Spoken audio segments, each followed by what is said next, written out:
pukul 13 waktu Indonesia Barat. Radio Republik Indonesia Palembang dengan Warta Berita. Kawasan Kambang Iwak masih menjadi pilihan warga Palembang untuk mengisi waktu libur Idul Adha 1446 Hijriah. BPBD Sumatera Selatan mencatat peningkatan titik api 2 kali lipat pada bulan Mei sebanyak 523 titik api. Selamat siang, Anda sedang mendengarkan Warta Berita Radio Republik Indonesia Palembang. Selain informasi tadi, sejumlah informasi lainnya akan kami hadirkan siang ini, Senin 9 Juni 2025, yang dihimpun tim redaksi RRI Palembang.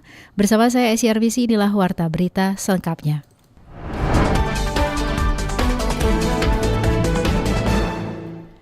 Kawasan Kambang Iwak masih menjadi pilihan warga Palembang untuk mengisi waktu libur di Idul Adha 1446 Hijriah. Libur Idul Adha dan cuti bersama kawasan Kambang Iwak Palembang ramai dikunjungi warga dibandingkan pada hari biasanya. Masyarakat memanfaatkan momen ini untuk berolahraga, bersantai, ataupun berkumpul bersama keluarga di ruang terbuka hijau. Namun untuk tingkat kunjungan belum seramai pada akhir pekan. Pada hari Minggu, kawasan ini menjadi area Car Free Day yang selalu dipenuhi warga. Banyak pengunjung datang untuk berolahraga, berjalan santai, ataupun sekedar menikmati suasana rindang dan asri di tengah kota. Dibandingkan kondisi tersebut, suasana saat libur Idul Adha ini cenderung lebih sepi. Dimas, salah satu warga Bukit, mengaku sengaja datang ke Kambang Iwak untuk berolahraga bersama temannya. Ia rutin mengunjungi tempat ini 2 hari sekali karena suasananya yang sejuk, banyaknya pepohonan dan nyaman untuk beraktivitas fisik. Menurutnya, perbaikan fasilitas yang telah dilakukan turut menambah kenyamanan para pengunjung. Untuk saya sendiri, saya memilih di Kambang Iwak ini karena pertama ini dekat dengan jarak rumah saya yaitu di Bukit. Dan terus di Kambang Iwak ini sejuk lah pemandangannya, masih banyak pohon-pohon yang rindam, banyak juga pedagang-pedagang dan juga treknya juga lumayan dekat lah, tidak yang terlalu jauh jaraknya. Jadi saya memilih di sini, nyaman juga. Dimas berharap masyarakat dapat ikut menjaga fasilitas umum yang telah diperbaiki. Ia menilai ini merupakan tanggung jawab kita bersama agar Kambang Iwak bisa terus menjadi tempat yang menyenangkan dan bermanfaat untuk semua warga Palembang. Dari Palembang, Sumatera Selatan, Muhammad Irfan, Pro 1 RRI terus mengudara untuk Indonesia. Di momen libur Lebaran, kawasan Jakabaring Sport City ramai dikunjungi wisatawan untuk piknik bersama keluarga. Suasana Jakabaring Sport City JSC di momen libur Lebaran ramai dikunjungi wisatawan. Mereka datang dengan beragam aktivitas mulai dari mengajak anak-anak bermain, menikmati suasana danau, berkeliling komplek Jakabaring Sport City hingga melakukan piknik bersama keluarga. Salah seorang wisatawan Fitri yang berdomisili di Jambi mengatakan sengaja untuk datang ke kawasan JSC untuk berkumpul bersama keluarga dengan piknik bersama menyantap makan siang yang dipersiapkan dari rumah. Menurut Fitri, kawasan Jakabaring merupakan tempat liburan yang terjangkau dengan suasana teduh, nyaman, dan juga sejuk dengan keberadaan danau buatan yang digunakan untuk sejumlah perhelatan olahraga. Kita semua dari Jambi, kebetulan asli orang Palembang.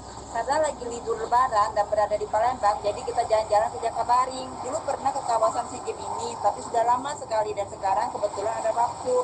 Jadi sekalian piknik dengan membawa bekal, makan siang, makan makanan bersama keluarga.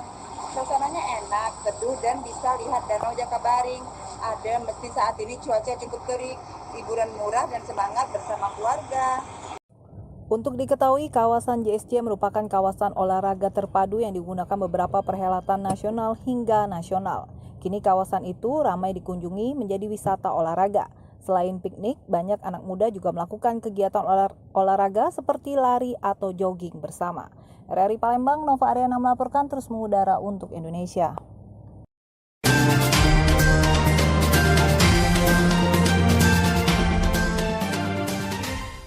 BPBD Sumatera Selatan mencatat peningkatan titik api 2 kali lipat pada bulan Mei sebanyak 523 titik api.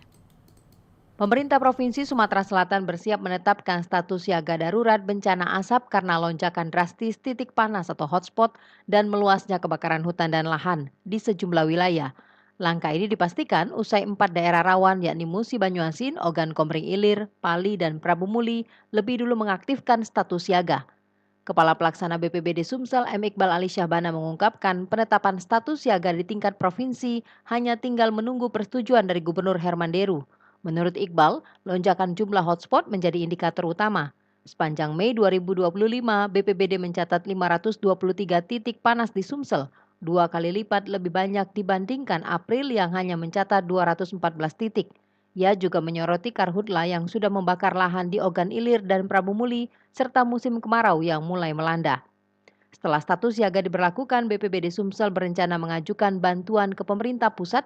Bantuan itu meliputi 3 helikopter waterbombing, 1 helikopter patroli, dan pelaksanaan operasi modifikasi cuaca atau OMC. Ada 523 titik hotspot yang tercatat di tahun di bulan Mei tahun 2025 ini meningkat hampir 2 kali lipat dibanding bulan April.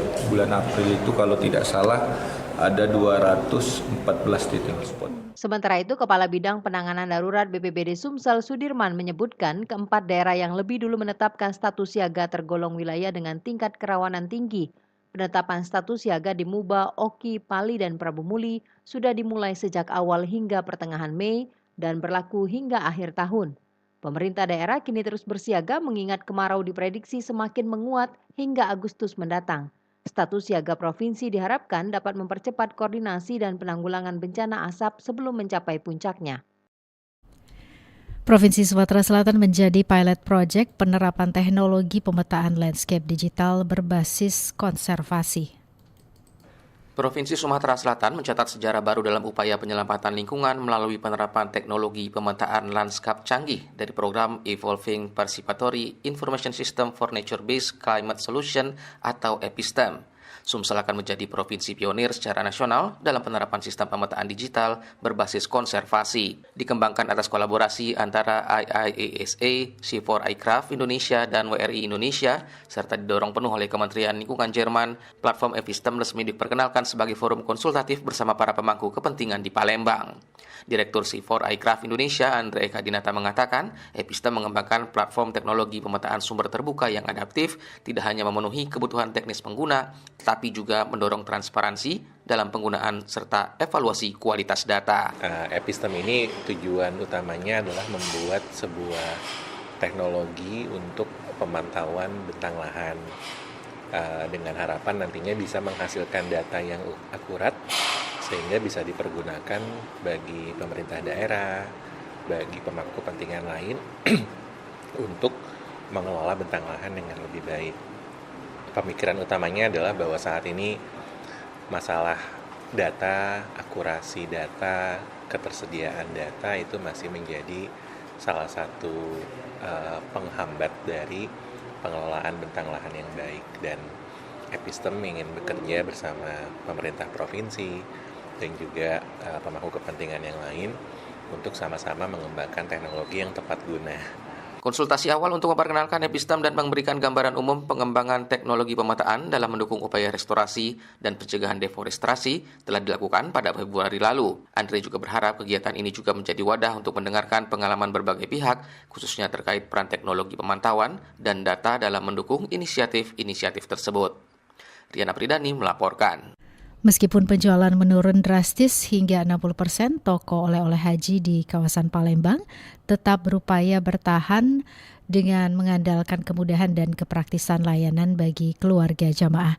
Di tengah pengetatan aturan barang bawaan haji, toko oleh-oleh lokal masih menjadi solusi alternatif. Tak sedikit keluarga jamaah memilih membeli oleh-oleh langsung di tanah air demi menghindari kerepotan membawa banyak barang dari Arab Saudi. Fahmi Joban, pengelola toko, menyebut meskipun tidak seramai tahun lalu, pembelian tetap berjalan, terutama air zam-zam dan paket oleh-oleh yang bisa dipesan lebih awal. Oleh-oleh haji mas, buat buat keluarga yang lagi haji kan. Ya ini biasanya kalau nyari oleh-oleh haji biasanya ke toko ini mas. Apa aja di mas yang kita cari ini mas? Ya nyari jam-jam, ya kayak misal kencangan, baju-baju oleh-oleh haji, Kalau yang haji kan lengkap di sini mas. Jadi kan soalnya kan nggak bisa bawa banyak kan dari sana kan. Jadi kita tetap belinya di Palembang. Dengan harga air zam-zam mulai dari Rp100.000 hingga Rp450.000 per galon dan paket oleh-oleh seharga Rp15.000 hingga Rp35.000, toko ini menyasar pasar yang menginginkan kemudahan tanpa harus repot menunggu kiriman dari luar negeri.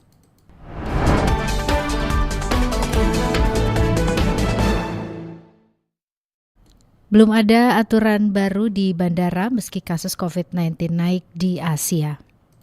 Meningkatnya kembali kasus COVID-19 di sejumlah negara Asia seperti Thailand, Singapura, Malaysia, dan Hong Kong memicu perhatian serius dari pemerintah Indonesia. Kementerian Kesehatan pun telah mengeluarkan surat edaran yang berisi imbauan kewaspadaan terhadap potensi lonjakan kasus, terutama bagi masyarakat yang akan berpergian ke luar negeri. Meski demikian, hingga saat ini belum ada instruksi atau surat edaran resmi yang diterima oleh otoritas penerbangan terkait pengetatan kembali protokol kesehatan di bandara, seperti yang pernah diberlakukan pada masa puncak pandemi. Langkah yang diambil pemerintah sejauh ini masih sebatas imbauan umum kepada masyarakat untuk tetap waspada. General Manager Bandara Internasional Sultan Mahmud Badarudin II Palembang Iwan Winaya menyampaikan, pihak bandara sejauh ini belum menerima ketentuan baru terkait syarat perjalanan, baik domestik maupun internasional. Bandara tetap mengacu pada aturan yang berlaku saat ini, sambil menunggu arahan lebih lanjut dari kementerian dan lembaga terkait. Yang pertama, kita sudah mendengar juga surat edaran dari kementerian terkait, dari Kementerian Kesehatan dan melalui Balai Kekarantinaan Kesehatan Kelas 1 Palembang, bahwa saat ini adalah prosesnya adalah surat edaran yang menghimbau masyarakat untuk selalu waspada terkait dengan lonjakan yang diindikasi adalah COVID. Yang kedua, sampai dengan saat ini pun belum ada edaran khusus seperti saat COVID-19. Apakah syarat perjalanan orang dalam negeri, apakah persyaratan orang perjalanan luar negeri yang datang maupun yang keluar dari Indonesia. Meski belum ada aturan teknis baru, Bandara SMB 2 tetap menjaga koordinasi intensif dengan Balai Karantina Kesehatan sebagai leading sektor dalam isu-isu kesehatan. Dari Palembang, Rocky Pratama melaporkan. Berita selanjutnya, KONI Sumatera Selatan membagikan 200 paket daging kurban kepada insan olahraga. Pada momen Idul Adha 1446 Hijriah, KONI Sumatera Selatan menyelenggarakan penyembelihan 4 ekor sapi dan membagikan 200 paket daging kurban kepada insan olahraga mulai dari pelatih, atlet berbagai cabang olahraga hingga pengurus KONI. Kegiatan yang digelar belum lama ini di kantor KONI Sumatera Selatan ini syarat dengan makna kebersamaan dan kepedulian. Ketua Umum KONI Sumatera Selatan Julian Gunhar mengatakan, melalui momen kurban tersebut, pihaknya ingin menumbuhkan semangat kebersamaan dan berharap kejayaan olahraga di bumi Sriwijaya dapat kembali bangkit. Ini juga bentuk perhatian pihaknya kepada para pelatih dan atlet yang selama ini berjuang mengharumkan nama daerah. Olahraga Sumsel semakin maju, KONI semakin jaya. Menjalin persatuan dan kesatuan untuk masyarakat Sumsel yang lebih baik lagi. Pembagian daging kurban mendapat sambutan positif dari insan olahraga. Salah satu pelatih loncat indah Sumatera Selatan, Kevin, menyampaikan harapannya sebagai pelatih dirinya sangat berterima kasih atas perhatian KONI. Semoga kedepannya dukungan terhadap pelatih dan atlet semakin besar agar prestasi semakin gemilang. Terima kasih banyak kepada pengurus KONI yang telah memberikan perhatian kepada kami, terutama bagi pelatih yang telah memberikan daging kurban. Ini mungkinan hal bagi saya ini baru pertama. Harapannya yang next ke depan lebih banyak lagi bantuan buat para pelatih dan jajaran KONI. Kegiatan ini menjadi agenda rutin KONI Sumatera Selatan setiap hari raya Idul Adha sebagai wujud kepedulian kepada para pejuang olahraga daerah dan untuk mempererat tali silaturahmi di lingkungan olahraga Sumatera Selatan. Lamsihar Silitonga melaporkan.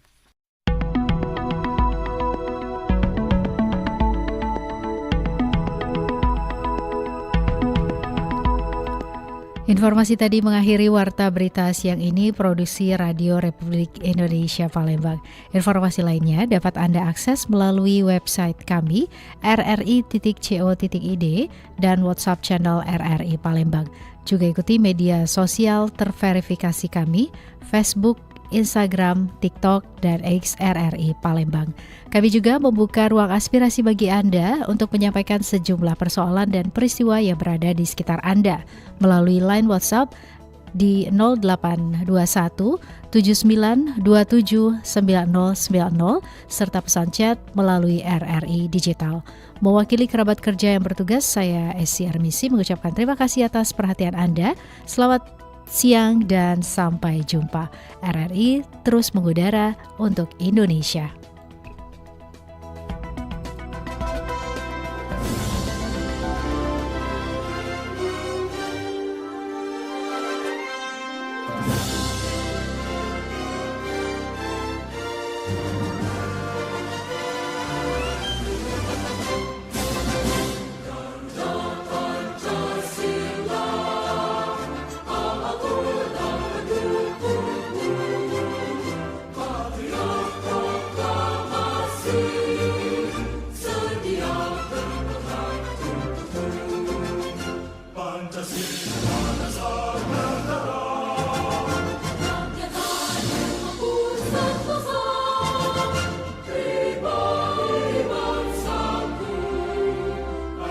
Maju